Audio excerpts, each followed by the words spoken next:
ओम श्री लक्ष्मी नारायणाय नमः। नमस्कार आप सभी को। आज इस वीडियो में माघ स्नान के महात्म्य में सुनाने जा रहे हैं।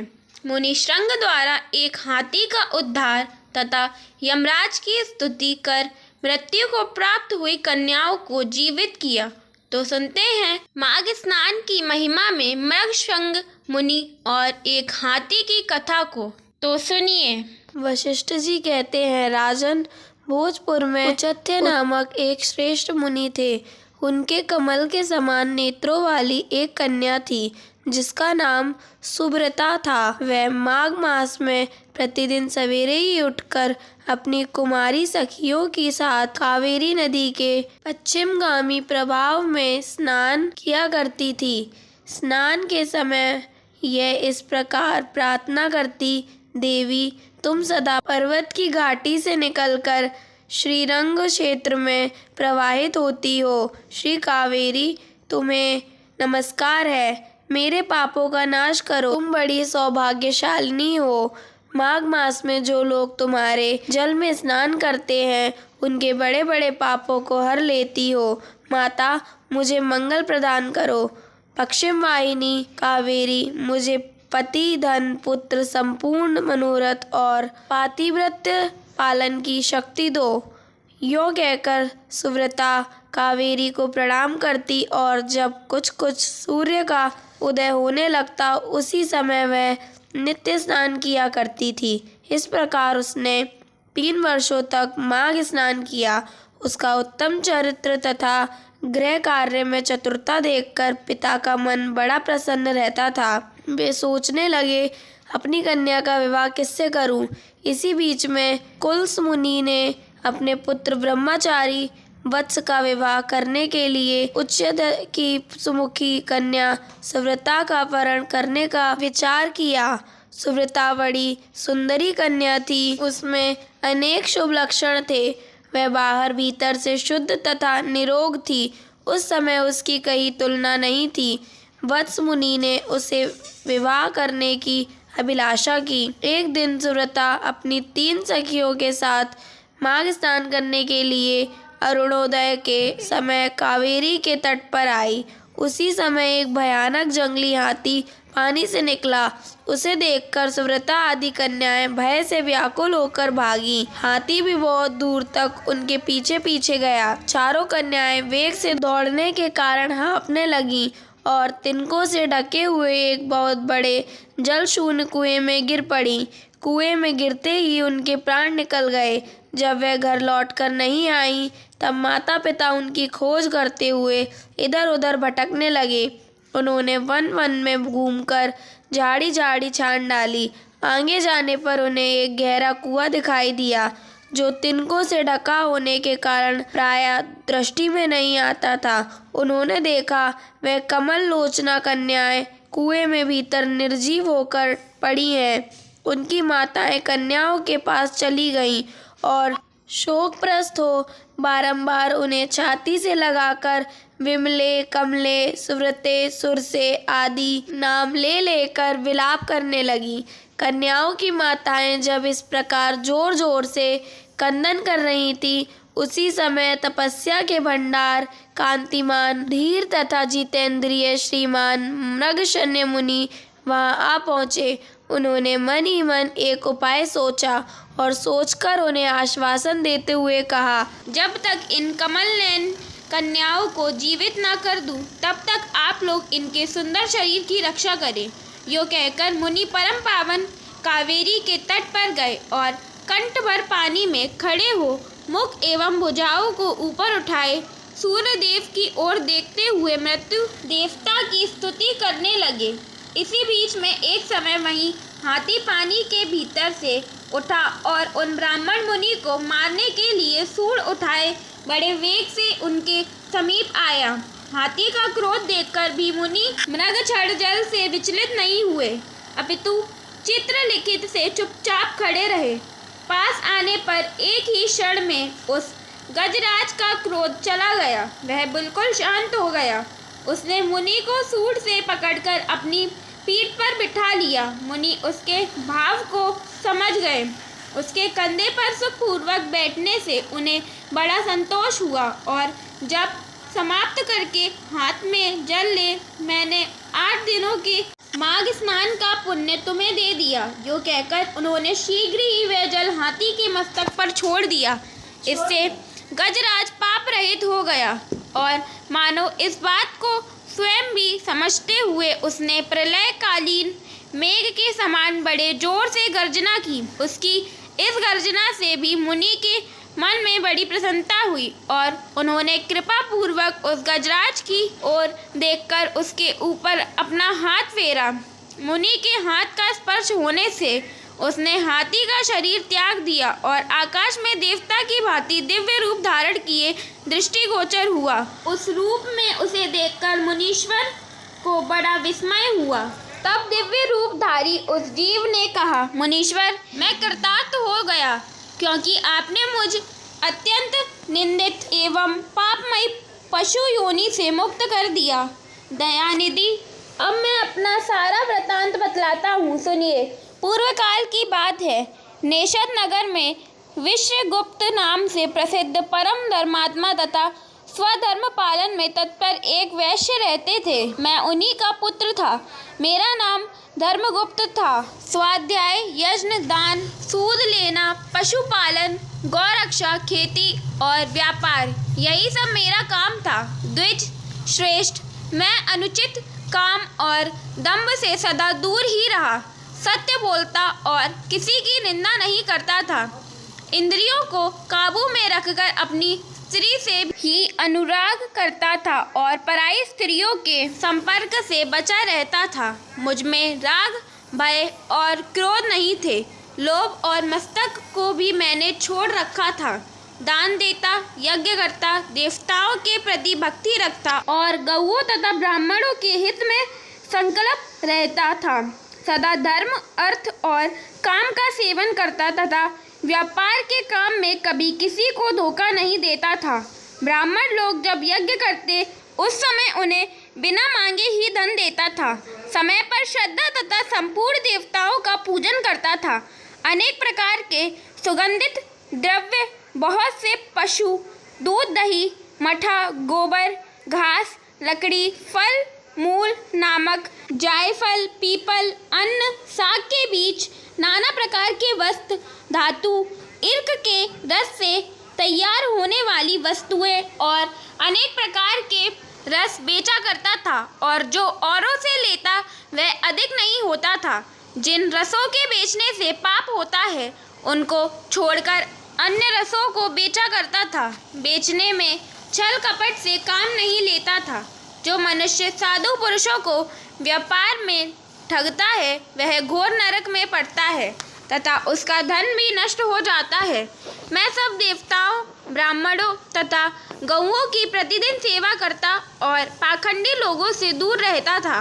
ब्राह्मण किसी भी प्राणी से मन, वाणी और क्रिया द्वारा ईर्ष्या किए बिना ही जो जीविका चलाई जाती है वही परम धर्म है। मैं ऐसी ही जीविका से जीवन निर्वाह करता था। इस प्रकार धर्म के मार्ग से चलकर मैंने 1 करोड़ स्वर्ण मुद्राओं का उपार्जन किया। मेरे एक ही पुत्र था जो संपूर्ण गुणों में श्रेष्ठ था। मैंने अपने सारे धन को 2 भागों में बांटकर आधा तो पुत्र को दे दिया और आधा अपने लिए रखा। अपने हिस्से का धन लेकर पोखरा खुदवाया, नाना प्रकार के वृक्षों से युक्त बगीचा लगवाया, अनेक मंडपों से सुशोभित देव मंदिर बनवाया, मरुभूमि के मार्गों में पोसले और कुएं बनवाए तथा ठहरने के लिए धर्मशालाएं तैयार कराईं। कन्यादान, गौदान और भूमि दान किए। तिल, चावल, गेहूं और मूंग आदि का भी दान किया। उड़द, धान, तिल और घी आदि का भी दान तो मैंने बहुत बार किया। तदनंतर रस के चमत्कारों का वर्णन करने वाला कोई काल्पनिक मेरे पास आया और कौतूहल पैदा करने के लिए कुछ करामात दिखाकर उसने मुझे अपने माया जाल में फंसाकर ठग लिया। उसकी करतूतें देखकर उसके प्रति मेरा विश्वास बढ़ गया और रसवाद, चांदी, सोना आदि बनाने के नाम पर मेरा सारा धन बर्बाद हो गया। उस काल्पनिक ने मुझे भ्रम में डालकर बहुत दिनों तक भटकाया। उसके लिए धन देकर मैं दरिद्र हो गया। माघ का महीना आया और मैंने 10 दिनों तक सूर्योदय के समय महानदी में स्नान किया, किंतु बुढ़ापे के कारण इससे अधिक समय तक मैं स्नान का नियम चलाने में असमर्थ हो गया। इसी बीच में मेरा पुत्र देशांतर में चला गया, घोड़े मर गए, खेती नष्ट हो गई और बेटे ने वेश्या रख ली। फिर भी भाई बंधु यह सोचकर कि यह बेचारा बूढ़ा धर्मात्मा और पुण्यवान है, धर्म के ही उद्देश्य से मुझे कुछ सूखा अन्न और भात दे दिया करते थे। अब मैं अपना धर्म बेचकर कुटुंब का पालन पोषण करने लगा, केवल माघ स्नान के फल को नहीं बेच सका।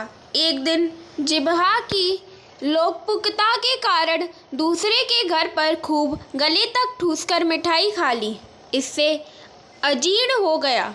अजीर्ण से अतिसार की बीमारी हुई और उससे मेरी मृत्यु हो गई। केवल माघ स्नान के प्रभाव से मैं एक मनवंतर तक स्वर्ग में देवराज इंद्र के पास रहा और पुण्य की समाप्ति हो जाने पर हाथी की योनि में उत्पन्न हुआ। जो लोग धर्म बेचते हैं वे हाथी ही होते हैं। विप्रव, इस समय आपने हाथी की योनि से भी मेरा उद्धार कर दिया। मुझे स्वर्ग की प्राप्ति होने के लिए आपने पुण्य दान किया है। मुनीश्वर, मैं कृतज्ञ हो गया, कृतज्ञ हो गया, कृतज्ञ हो गया। आपको नमस्कार है। यो कहकर वह स्वर्ग को चला गया।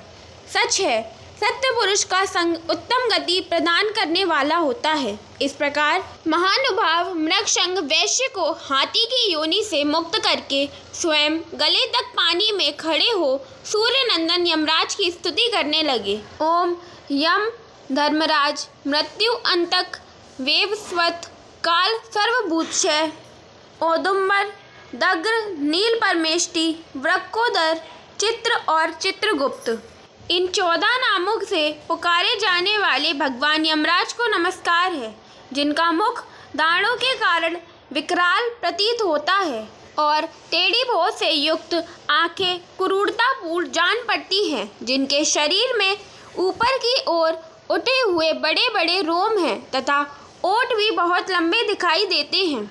ऐसे आप यमराज को नमस्कार है। आपके अनेक भुजाएं हैं, अनंत नख हैं तथा कज्जल गिरी के समान काला शरीर और भयंकर रूप है। आपको नमस्कार है।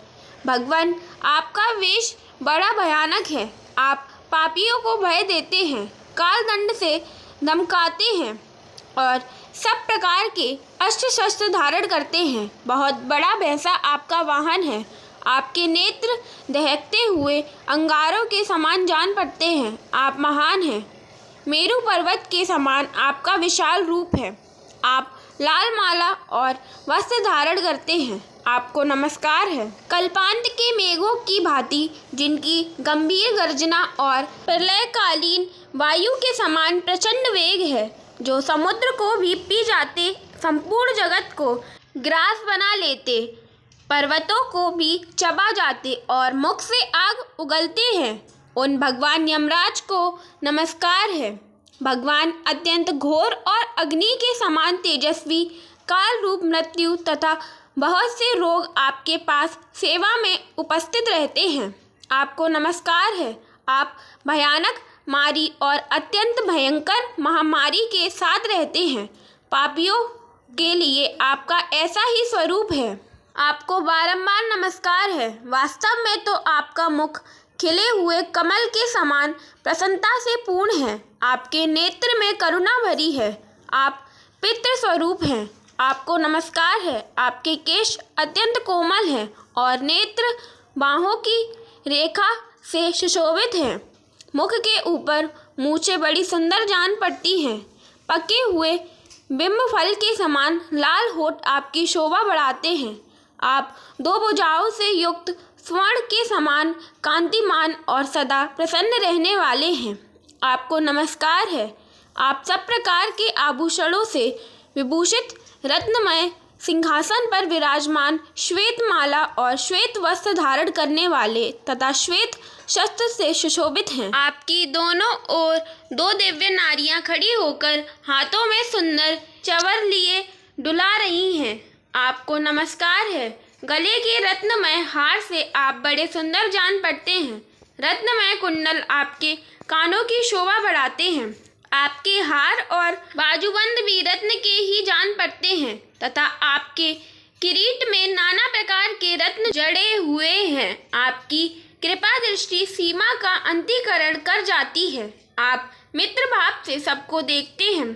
सब प्रकार की संपत्तियां आपको समृद्धशाली बनाती है। आप शोभाए के परम आश्रय हैं तथा धर्म और अधर्म के ज्ञान में निपुण संभ्रात आपकी उपासना करते हैं। आपको नमस्कार है। फैमनीपुरी के सभा में शुभ्र रूप वाले धर्म शुभ लक्षण सत्य चंद्रमा के समान मनोहर रूपधारी श्याम दूध के समान उज्जवल दम तथा वर्ण क्षमजानित विशुद्ध आचार आपके पास मूर्तिमान होकर सेवा में उपस्थित रहते हैं।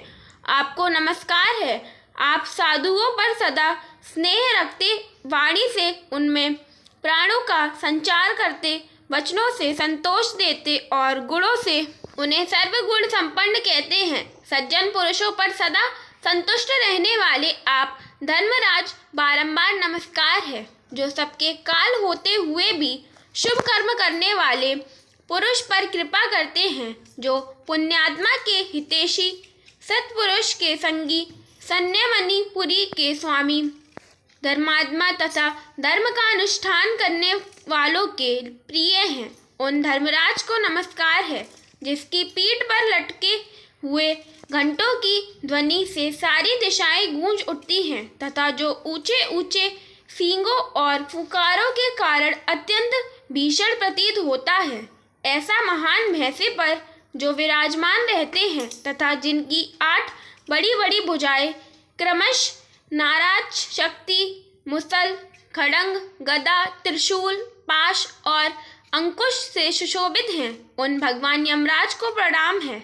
जो 14 सत्पुरुष के साथ बैठकर जीवों के शुभाशुभ कर्मों का भली भांति विचार करते हैं, साक्षियों द्वारा अनुमोदन कराकर उन्हें दंड देते हैं तथा संपूर्ण विश्व को शांत रखते हैं। उन दक्षिण दिशा के स्वामी शांत स्वरूप यमराज को नमस्कार है। जो कल्याण स्वरूप भयहारी, सोच, संतोष आदि नियमों में स्थित मनुष्यों के नेत्रों को प्रिय लगने वाले सावर्णी, शनेश्वर और वेवस्वत मनु, इन तीनों की माता के सौतेले पुत्र विवस्वान अर्थात सूर्यदेव के अंतज तथा सदाचारी मनुष्यों को वर देने वाले हैं, उन भगवान यम को नमस्कार है। भगवान जब आपके दूत पापी जीवों को दृढ़ता पूर्वक बांधकर आपके सामने उपस्थित करते हैं, तब आप उन्हें यह आदेश देते हैं कि इन पापियों को अनेक घोर नरक में गिराकर छेद डालो, टुकड़े टुकड़े कर दो, जला दो, सुखा डालो, पीस दो। इस प्रकार की बातें कह जब आप अंत करुण धारण करते हैं, उस समय आपके गोलाकार नेत्र किनारे किनारे से लाल दिखाई देते हैं। आप भीम रूप होकर भय प्रदान करते हैं। टेढ़ी बाहों के कारण आपका मुख वृक्क जान पड़ता है। आपके शरीर का रंग उस समय नीला हो जाता है तथा आप अपने निर्दयी दूतों के द्वारा शस्त्रोक्त नियमों का उल्लंघन करने वाले पापियों को खूब कड़ाई के साथ धमकाते हैं। आपको सर्वदा नमस्कार है। जिन्होंने पद्म महायज्ञों का अनुष्ठान किया है तथा जो सदा ही अपने कर्मों के पालन में संलग्न रहे हैं, ऐसे लोगों को दूर से ही विमान पर आते देख आप दोनों हाथ जोड़े आगे बढ़कर उनका स्वागत करते हैं। आपके नेत्र कमल के समान विशाल हैं तथा आप माता संज्ञा के संयोग पुत्र हैं। आपको मेरा प्रणाम है। जो संपूर्ण विश्व के उत्कृष्ट, निर्मल, विद्वान, जगत के पालक, ब्रह्मा, विष्णु तथा शिव के प्रिय, सबके शुभाशुभ कर्मों के उत्तम साक्षी तथा समस्त संसार को शरण देने वाले हैं, उन भगवान यम को नमस्कार है। यमुना जी के ज्येष्ठ भ्राता आप यमराज को नमस्कार है। वशिष्ठ जी कहते हैं, इस प्रकार स्तुति करके मृगशंग ने उदारता और करुणा के भंडार तथा दक्षिण दिशा के स्वामी भगवान यम का ध्यान करते हुए उन्हें साष्टांग प्रणाम किया। इससे भगवान यम को बड़ी प्रसन्नता हुई। वे महान तेजस्वी रूप धारण किए मुनि के सामने प्रकट हुए। उस समय उनका मुख कमल प्रसन्नता से खिला हुआ था और किरीट, हार, केयूर तथा मणिमय कुंडल धारण करने वाले अनेक सेवक चारी ओर से उनकी सेवा में उपस्थित थे। यमराज ने कहा, मुने, मैं तुम्हारे इस स्तोत्र से बहुत संतुष्ट हूँ और तुम्हें वर देने के लिए यहाँ आया हूँ। तुम मुझसे मनोवांछित वर मांगो, मैं तुम्हें अभिष्ट वस्तु प्रदान करूँगा।